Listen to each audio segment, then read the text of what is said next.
really quickly, I'm just going to do an intro.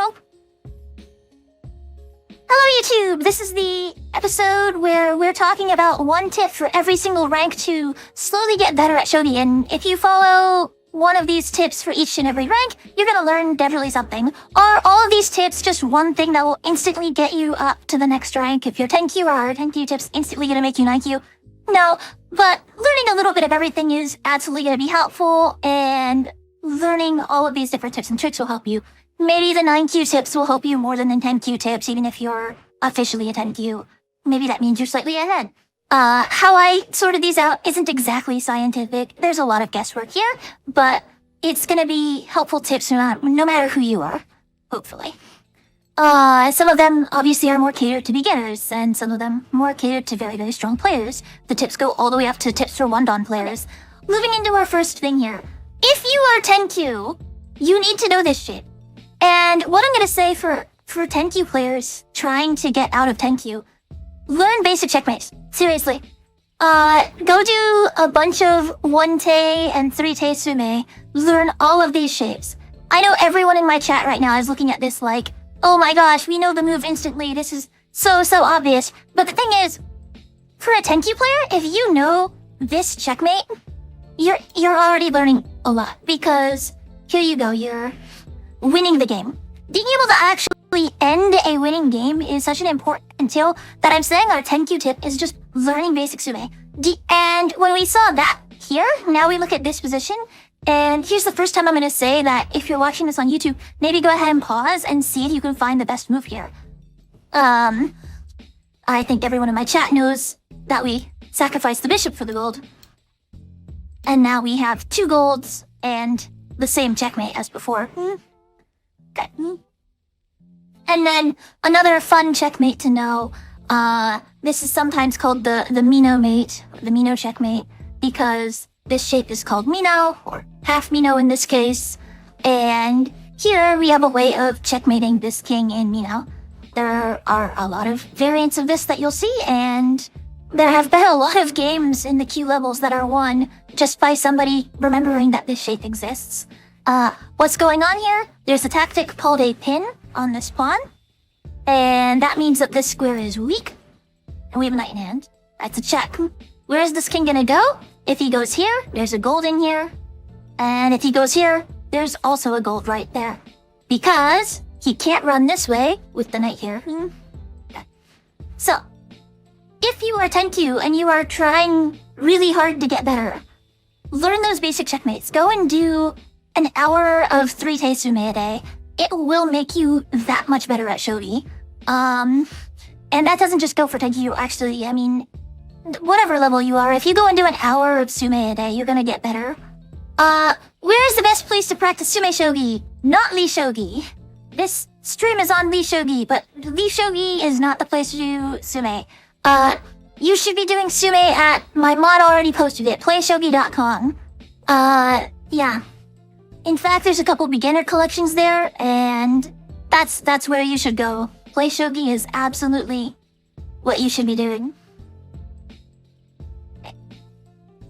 Here's, moving on to our 9Q stuff.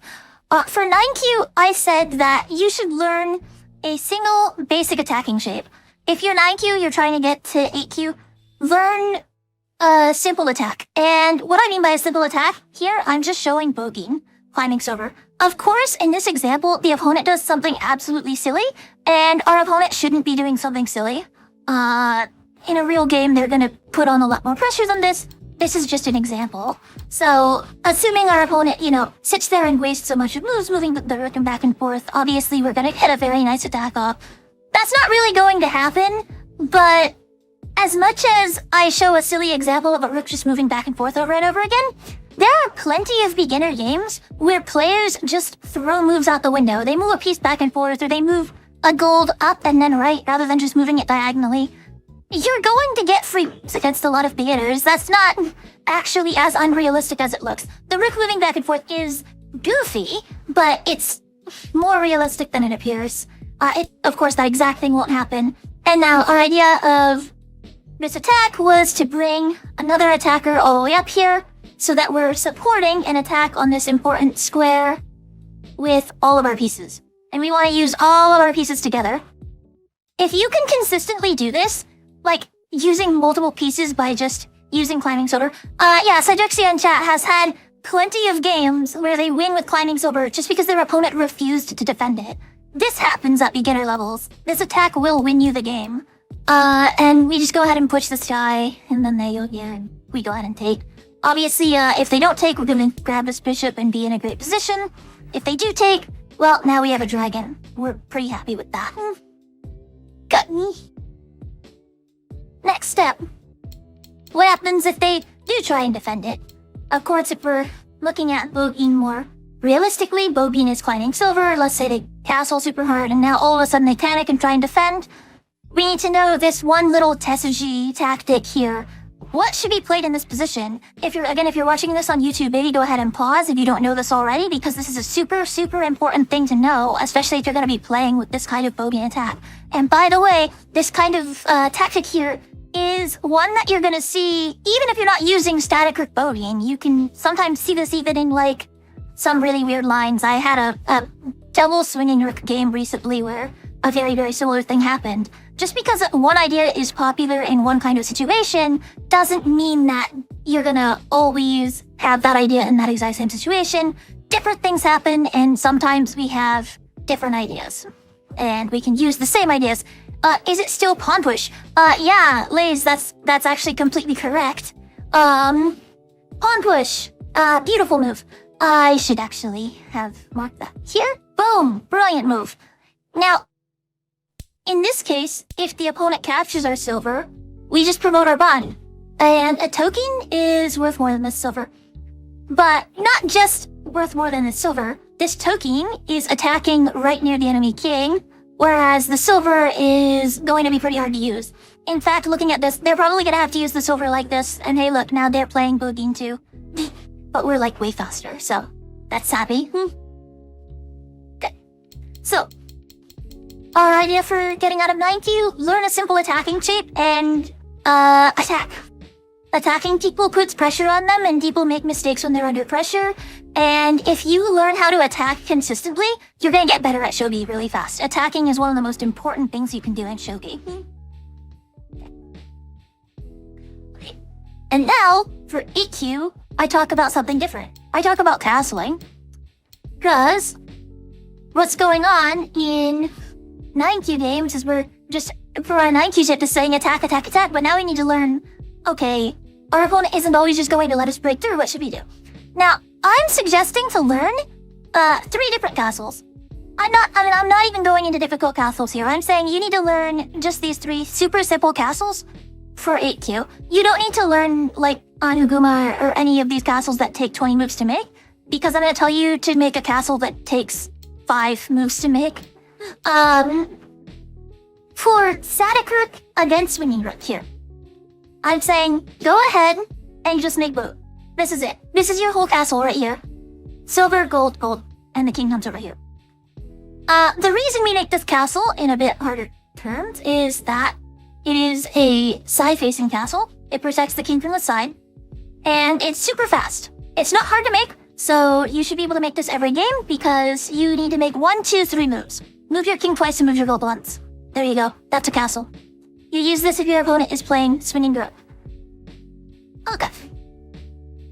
If you're playing static rook and your opponent is playing static rook, instead, we are going to use what is called the crab castle. Now, crab is also pretty simple. It's gold, silver, gold on top of the king. This can build up into a couple other castles that you may have heard of before, such as Yagura or Gongi, and here I actually show it being improved up to Gongi. But for now, at 8Q, I would say just make Crab Castle. Don't go all the way into Yagura. Don't even necessarily go all the way into Gongi. If you want to make this extra move, it is slightly better. So you can do that too. Again, the castles I chose for this video to show are the simplest castles you possibly can learn. Because our goal isn't to spend our entire opening building a castle, and we're gonna get into that in the next tips actually too. Now, the other castle I bring up is just showing the swinging rook side of things, and poor swinging rook, you can make this castle here, Mina, basically every single game. Basically every single game, you can make this castle if you're playing swinging rook. Gold, silver, I think in here. Yeah, there are lots of variants of it, but I'm not even going into that for now. If you're an 8Q player, learn Mino, make Mino every single game, and you'll be in good shape. Now, you'll see for some higher level players, I'll start to criticize them making Mino every single game, because as we get to higher ranks, we start to learn more varied castles and how to choose our castle based on the position. But as an 8Q player, you can play this super simple castle every single game, and you're doing great. And then maybe push this edge pawn too. It really does help. Is it bad to play static rook every single game? No, I would say the vast majority of pro players play static rook every single game. Like the vast majority of pro players. Static rook is objectively slightly better than swinging rook. At the human level, maybe not necessarily. Playing static rook every game is completely fine. Yeah. Okay, now our tip for 7Q is gonna build on these last two tips. And it's gonna talk about, well, we just said how to attack. We just make a big attack and break through. And then we said, okay, but you also have to make a castle. Our tip for 7Q is now to rein that in and make a balance between those two things. And you're gonna hear that tip thrown around Shogi all the time. Have balance in the opening, make a balanced position. And we're gonna talk about a little bit of what that means. So here is a game where Sente just makes a really big castle. He just really wants to make this really big Yagura, while the opponent sees that he's doing that and just attacks. This is not going to go well, by the way. So bishop up, this shape is, a pretty natural castle. It's a big castle, but that means it takes a lot of time to make. And what happens is he gets attacked. What's weak? This diagonal is weak. This file is weak. We have attackers here and here and here. Yeah, this is trouble. Notice this king hasn't even castled at all. There's been one defensive move over here. Yeah. You're happy with Gote's strategy. Okay. Silver runs away. Push the pawn. And life is going to become very, very painful. Now, I do want to point out that I'm not showing the absolute best moves for both players in these situations, which is normally what I would do. My point is more to create an example of what you might see at this level of play. Now, this is probably higher level than 7Q. What this attack is, we're seeing a lot of attackers working together on the same areas of the board. This is a very, very strong attack for a 7Q player, but it is a well-known shape and one that you might run into. So what we would call this situation is overcastling. Because one side spent way too long castling, and yeah, you're gonna wind up in trouble here. No, Morbius, swinging rook isn't considered bad. It's not bad. It's completely fine. Are we really sure? Okay. Okay, attack here, and no matter what, we're gonna run into trouble. If we take this bishop promotes, and run. Be pretty sad. And, if we don't take the pawn, it's gonna be even worse, by the way. Gold coming up just gets taken by the knight. Say we push this pawn, now takes, and again, this is gonna be miserable. Gold has to move, we just sack the token. Promotion, sacrifice, and promote. And again, miserable. So, we can't overcastle. We have to learn how to use a balance of things. Here's maybe a bit of a better example. Oh no, not a better example at all. Here's another game where Sente against swinging rook just does nothing but attack. We bring this silver all the way up and attack this one pawn, so they just casually defend. Notice how the opponent has some attacking pieces and still building a castle. Is it just doing all one thing? Whereas this side hasn't castle at all. Is it just doing this? In this position, maybe they make one move toward castling. Push the pawn, and all of a sudden this pawn push hits. And what happens? Takes. Excuse me. All of a sudden, there's a bishop sacrifice here. And, whoa, what is this? Why are we sacking a bishop? Well, boom. I want to point out that if we had made one more move toward just protecting the king, That doesn't actually happen anymore. Because there's no check here. So we have to balance attacking and defending. We can't just defend and we can't just attack. We need to do a little bit of both, and I think that's an example of what Gote is doing here. We have a castle, and we have an attack. Yeah. No, Swinging Rook is fine, even up to the pro level. One of the best players in the world, Sugai, plays Swinging Rook. Swinging Rook is not bad. Just because Static Rook is considered better by computers is not a reason to say that Swinging Rook is bad. Yeah. We have to be realistic. Okay. Now, next, for 6Q, we're gonna move away from all of the opening stuff. I mean, not just balance, attacking, defending, and we're gonna start getting into some more tactics. And I think, really, learning some of these basic strategy is gonna be super important. Do any of the best players in the world play Ureshino? As far as I know, the answer to that question is absolutely not. Ureshino is actually garbage. It is garbage. Okay. So, what happens in this kind of position is we have to know what weaknesses to look for. There is a proverb in Shogi, attack at the head of the knight, the bishop, or the king. In this case, attacking at the head of the knight is very possible. By sacrificing a pawn, we call this a striking pawn, hitting another pawn here. And after the pawn captures, we drop a pawn behind it. Boom. This knight is dead. Yeah, of course, we're not looking at a whole board here, and there are probably other things going on. But knowing tactics like this one will win you a lot of games. Seriously, the amount of times I've seen people just blunder the head of their own knight like this is a lot. The amount of times I've blundered like this and left a weakness at the head of the knight is more times than I want to admit. You're going to win games if you know this guided tactic. Another tactic to know is this. And notice both of these tactics involve pawns.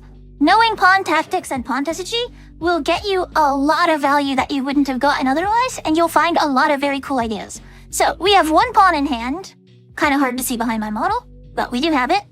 And we're gonna look here for what do you think the best move in this position is? This is another one to pause and maybe think about a little bit, because it looks like one move, the most natural move in this position, is there, and it looks like you're gonna get a lot of value. Okay, so coming back to this, we definitely should be playing this move, right? Oh, wait. I mean, we're attacking the head of the bishop, right? So it has to be a good move. Well, the bishop just moves away, and we've accomplished absolutely nothing. Okay. Instead, we should be making this cool move. This has a name, and it's called a dangling pawn. Dangling pawns are super powerful. Yeah, Cedric's, yeah. Now, the power of the dangling pawn is that it's threatening to promote on the next move. Now, in this case, there is nothing preventing us from promoting. Even if he tries to save his bishop, well, he's gonna be pretty sad. Okay. Yeah. Moving on to our tips for 5Q, and here we're gonna talk about learning some more tactics, more difficult tactics that are gonna show up in the middle game. This is kind of an extension of the last tip for 6Q, but this is gonna show some trickier stuff, maybe in a more proper middle game, rather than just a tactical puzzle. Here is an example from an actual game that I was watching, and this position comes from a bishop exchange opening, and in this position, the natural move was made of just moving this king up. And the opponent, seeing that the head of the pawn is undefended and that making the pawn trade in front of the rook is a good thing to do, goes ahead and makes a pawn trade. Oh, wait, that's not good. So what's wrong here? Of course, the opponent just takes the pawn, and then in 1 second, the person here the attacker goes ahead and takes his pawn back. But that's wrong. So, seeing that this rook took here, and that there are bishops in hand, obviously, the defender here spent a good amount of time looking for a tactic and won the game. Nope, they spent 1 second and put a pawn here. Okay. So what should they actually have done? another one if you want to go ahead and pause. The best move in this position is a bishop drop. Otevisha, rook and king fork. Game over.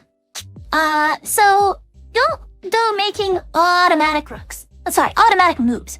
Getting an automatic rook like this, that's pretty good. But making an automatic move by just like dropping a pawn here, autopilot, we really don't want to be doing that. It's, not something good.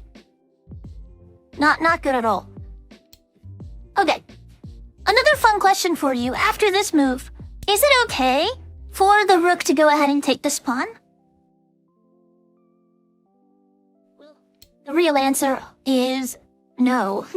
The silver would come up, and the rook has to sacrifice itself for this over here, because if it goes back, then there's this fork. Oh, well, it's protected, so I guess you get the bishop back in this case. Yeah, not really a good outcome. Sacrificing for the silver is what I would want to do because we're getting counterplay, but maybe backing up is okay too because you get the bishop. Okay. And now we have another position. Again, looking for common mistakes, common weaknesses, and punishing those mistakes and weaknesses. This is actually a position from one of my own games, and I definitely wasn't 5Q. This was a pretty recent game that I played against somebody from the Shogi Harbor community, and not a tournament game. This was a for fun practice game. Did those tactics exist because of the sitting king? Yes. In that case, the sitting king was the cause of the tactic, and you are going to find a lot of tactics if there's a sitting king on the board. So that does play back into castling properly a little bit, like we talked about earlier. The thing is, all of these different tips are going to be about fundamentals, and a lot of our fundamentals are all going to tie to each other. So castling is one fundamental, and when we have these fundamental positions happening, well, the tactic there happens because of a fundamental mistake by the opponent. So, yeah, you're going to win a lot of games up to 1-dan by just knowing your fundamentals really well, and this is an example of that. Okay, this was one of my own games recently, and I absolutely am much higher than 5Q. I'm a 3-dan. Sometimes I might play like a 5Q. But my opponent in this game was a strong Q player, I think 3Q or something. But I felt like this position was a good example of punishing common mistakes. So, my opponent and I are playing a double swinging rook game, which is pretty difficult, opposing rook against third file rook. But my opponent's position is pretty passive. He doesn't have much of an attack yet. And my position is pretty aggressive. We're attacking right here. So I do go ahead and trade off these pawns. Absolutely the best move in the position. Captures, captures. And pawn drop. The rook comes back. And in this position, my opponent said, I'm not castled yet. I need to get castled. And made this fatal mistake.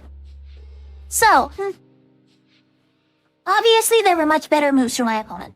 And in this position, there are a lot of natural moves for me. And the move I played is a bit more difficult to spot. Well, you might think about moving this gold up and just castling, but that's a mistake. Same with silver or king. All of these moves are very natural, but they're not punishing the opponent for the huge mistake they just made. The best move in the position is this pawn drop. And the game's over. It doesn't really matter what they do.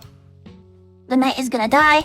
Now, something like this, and then after recapture, it gets even more painful. Okay. So, what happened here looks like something like, oh yeah, that's not gonna happen very often.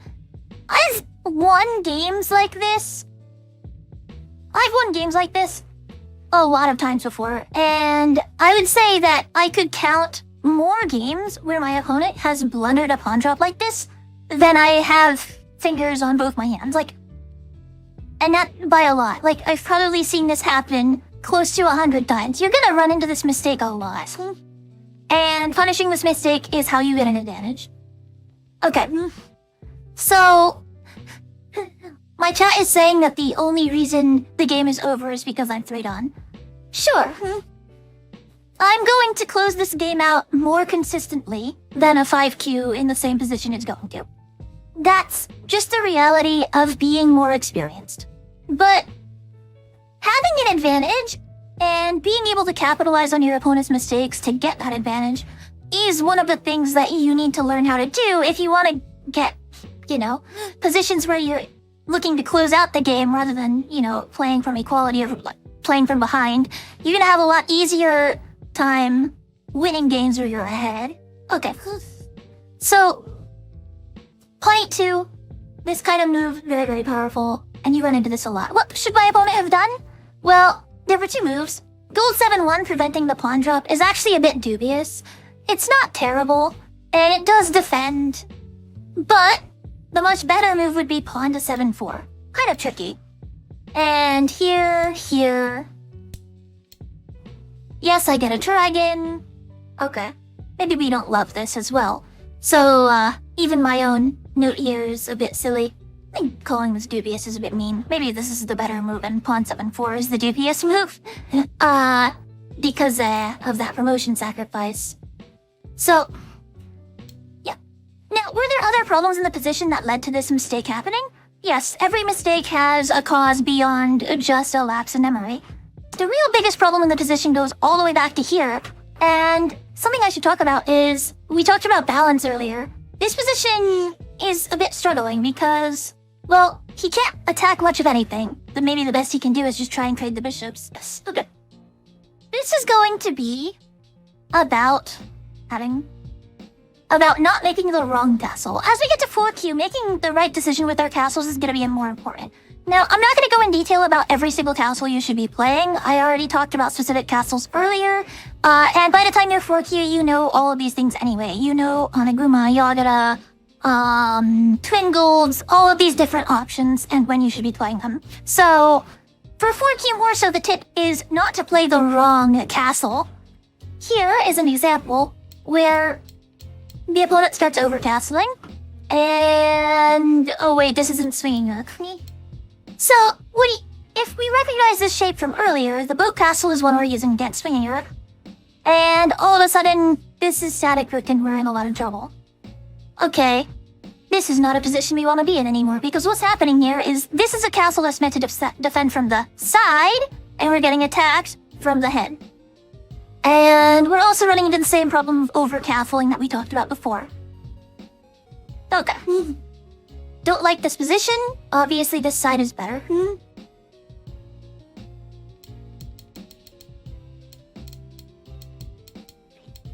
And next, we're gonna talk about the same thing.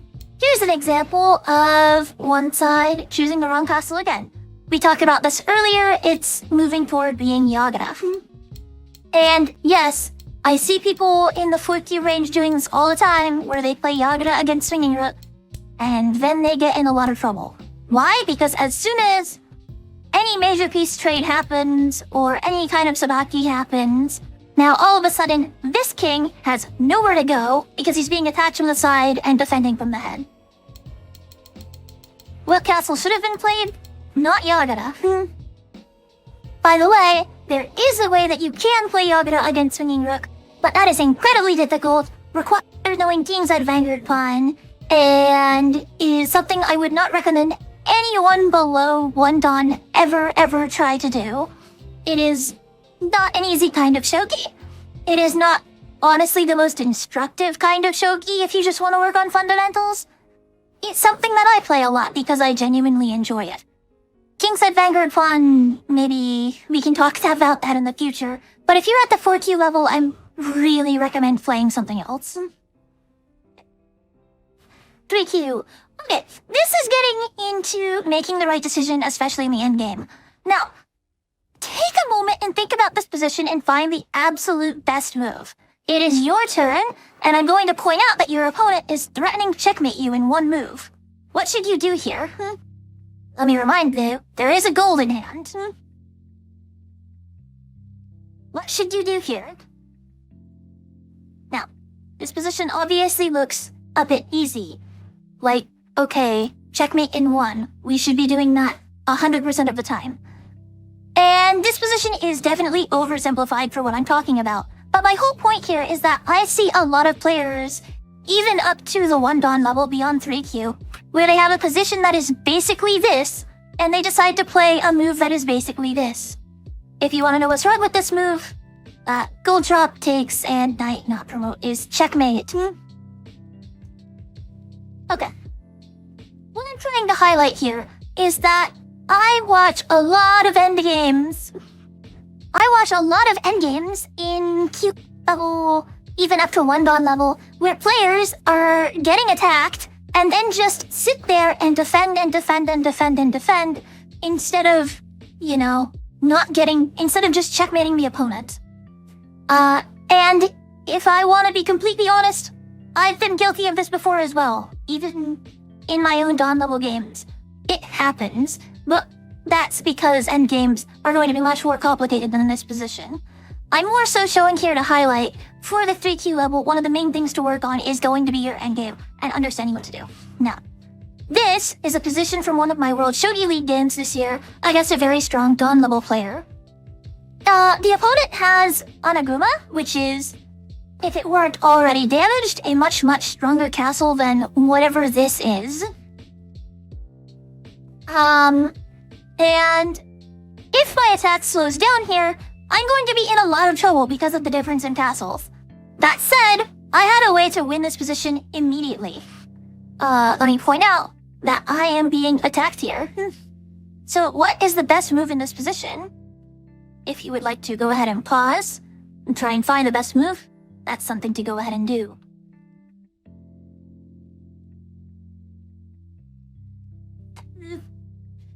Now, if your instinct was to say, go ahead and save the horse, that's not really that good. Maybe they save the rook, maybe they really don't, and they just go ahead and attack here. If the castle falls apart, we're gonna be in a lot of trouble. Okay. Thank you so much. Thank you for the follow, Zandra. Welcome to the stream. How are you doing? Another option would be going ahead and taking the rook, which again is not the best move. It looks like we're just winning a gold after the exchanges, but we have something better we can be doing. So instead, we want to attack the opponent's king. And the best move is to sacrifice the horse. You can't believe you haven't been following all the... And the reason for this sacrifice is that after captures, now we're making a checkmate threat. And we're way faster than the opponent here. If we had slowed down, now they're able to start attacking our king. But in this case, they don't have any move to attack the king, so they have to prevent checkmate. And what we do here is we just keep attacking. Getting closer and speeding up. Right now we're threatening some great attacking moves. The move made here, bishop 6-3. And now we go ahead and capture this knight. Capture. And another beautiful gold sacrifice, because if they capture here, it's mate in 1. Knowing to attack the king instead of trying to defend over here, defend this lance, who knows, is very important. And if I had gotten overly defensive and tried to save all my material, I probably would have lost this game. So back in this position, it's hard to read all the way out to that ending, but when I found the right idea, I created this position in which my opponent actually resigned the game. And that was an important game too. Okay. I think it's a fun example of finding the right attack rather than trying to defend. Now, there are higher level ideas such as speed counting, and there are better videos that go full into speed counting and explain it in full detail how to count speed. Right now, I'm not doing this is not in-depth enough, and maybe I'll do a full video on speed counting in the future. If you want more in-depth talk about how to count moves in the endgame, I think Hideshi has a really great video about that I'll probably link. Okay. Moving on to our ideas for 2Q.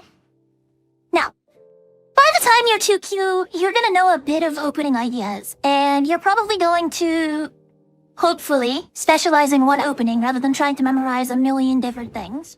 But in the opening you play, you should know a couple of important ideas, and you should start to know what common mistakes look like in that opening. So for instance, if you were insane enough to be playing side pawn picker, Yoko Fuguri, like I was at 2Q, then you would have to know specifically what to do in this variation.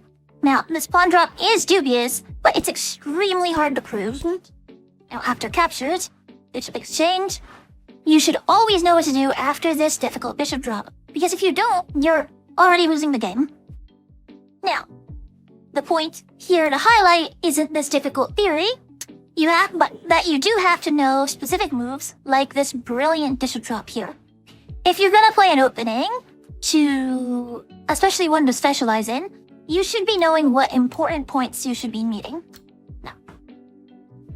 And of course, the reason for this beautiful bishop drop is to cover this square, and yeah, this is difficult stuff. But hey, it takes practice, and once you're at a point that you know really what you're doing in the opening, and especially the opening you specialize in, you are gonna win some more games like that. Another example of knowing common opening weaknesses is going to be, if you say you were playing third file rook, what should you be doing against this move? Of course, this is actually a very strong move. Where can we learn these opening ideas? Practice, videos, game analysis. I mean, you're gonna come across them eventually. If you can read Japanese, there's definitely some books, say on Minabi, about openings. And you can also study your opening with an engine. It really is up to you how you go about learning these things, but it is going to be something important, you know, once you're getting closer to 1 dan, so around 1Q, 2Q. Manaka's videos are really good, yeah, that's a good example. Hideshi's videos obviously are good. I would say some of them, especially say Bishop Exchange, are a bit outdated. So just be careful of that, because they're 10 plus years old. Okay. So if you're playing third file rook, you should know this move order. Rook moves over exchange here, and you need to know all of these only moves. This, by the way, is actually an only move in this position, and something like this would be very wrong. We'll get into why later. Now, similarly, if you are playing the static rook side of this, you should know that the right move here is knight to 3-3, and not try and save your rook. This loses very painfully. Okay, knight to 3-3. Okay, the point isn't to say that you should memorize all of the difficult openings in the entire game, but if you are gonna play a specific line, you should know what's important during that line. Now, this is what. The reason I picked these 2 lines is that they're 2 of the more difficult lines that I personally play, so I'm able to explain them well. But, for example, if you wanted to play something like, I don't know. Let's just give an example that you're a very specific third file rook player who likes to use new demon killer attack. I'm not, naming out any specific person in my chat right now who likes to play demon killer third file rook. But if you were that person who isn't being called out right now, I shouldn't be seeing Gifu from you where you forget the move order of your own opening. Okay, moving on. Now for our 1-2. So for 1Q and 1 dan, instead of talking about specific tips, I'm gonna actually show full games. My general theme for 1Q is what to do when you are playing from behind. Which game is this? Remind myself. Yeah. Okay. Now, this is a game that I personally played, and by the 2Q level, a player generally should know what kind of openings they like by the 2Q level, and they should know their opening in some deal of depth. Like, you shouldn't know every single variation of every single line of third file rook, obviously, but you should know the moves you personally like to play, and you should know the nuances of those moves. Okay. This game for 1Q is a game I was playing against a very, very strong 1 dan, And this was a title match. So all of the pressure of an important game. And I make a big mistake near the end of the opening in this game. A really big mistake. This bishop coming back is super premature because I'm just creating a big weakness on this diagonal. And I get punished for it. So this is an example of what do you do when you're in a bad position. Now, the main thing in chess, shogi, a lot of board games to do when you are in a difficult situation is actually to go ahead and try and make the game complicated and difficult. It means it's more difficult for you, but it's more difficult for your opponent. So, here, I recognize that the position is difficult and I start making a lot of tension all over the board. I'm looking to attack and create as much pressure as possible. Cause chaos, one could say. And look, I even ignore that silver's hanging, attack all out, and then ignore it again because I'm attacking the head of the king here. This pawn drop is very powerful, and after all of these difficult complexities, I've finally made a very powerful point in the position for myself. Trade off the silvers. And all of a sudden the game remains difficult. Boom! Keep attacking. Keep attacking.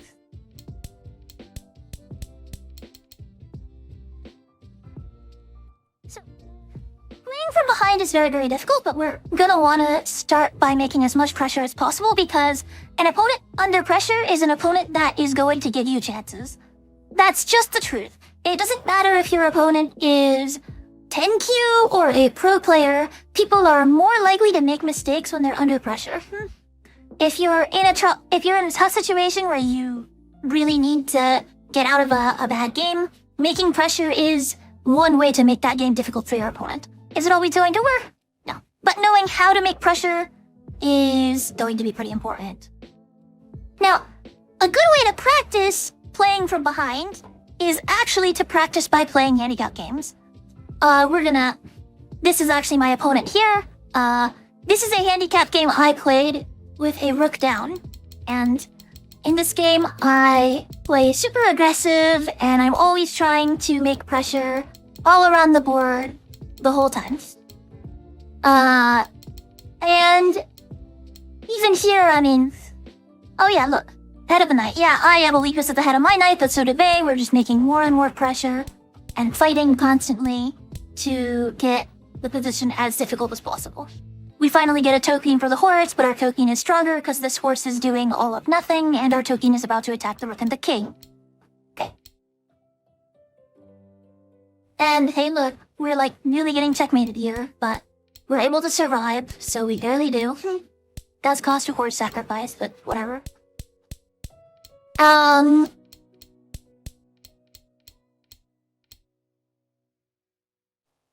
And yeah, pressure also means actually attacking the king, not just attacking anything. If I go ahead and drop the silver over here and chase the rook, I'm just wasting time, for instance.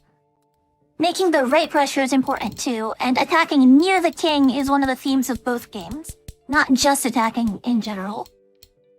You're always going to want to make sure you know your win condition and that you're attacking where the enemy is weak, which is going to be near their king.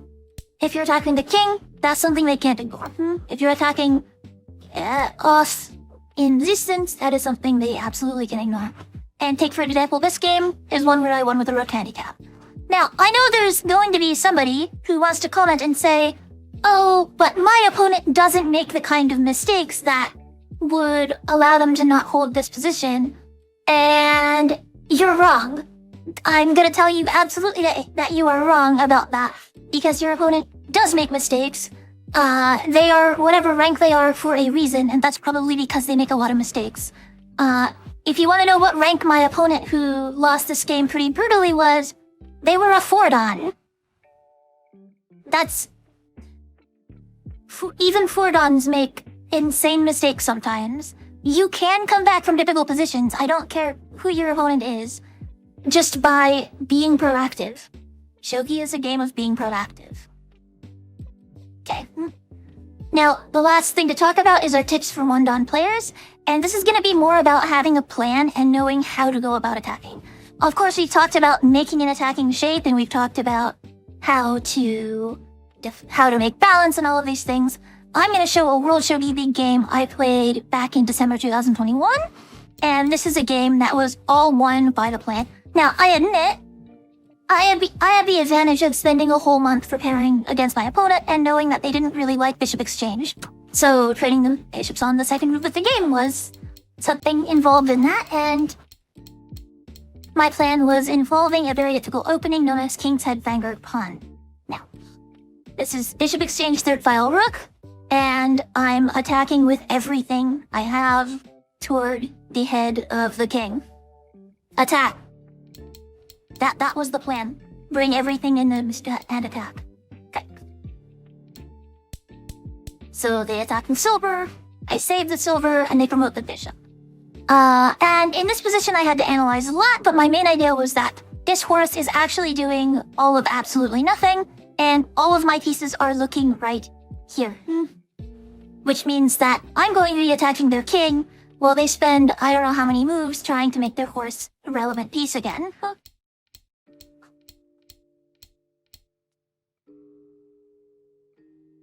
This move was a bit tricky, but the idea is that I didn't want to have trouble on this diagonal. Because I wanted to trip the knight. I reached out to him, but I haven't heard back. Trades. Check. And now we attack the head of the king some more. Our whole plan was to attack the head of the king, and when we have a plan, we can all of a sudden start making that plan come to life. There's even an idea in chess, which is absolutely true in Shogi as well. A bad plan is better than no plan. And by the time you're one done, you really should be thinking of how to come up with the best plan you possibly can. Okay, so thank you all for joining.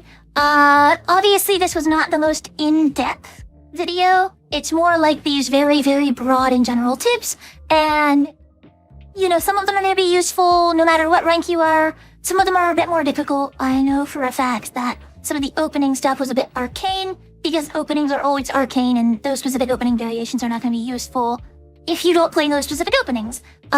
So it's more of generally an example of why we need to know something rather than something else. Time to give up Ureshi now. Absolutely. Please give up Ureshi now. If I can drill one thing into your head, it is give up Ureshi now. Give up Demon Killer. Give up, what is it? Duck Castle. Play the most solid line that you can. Okay.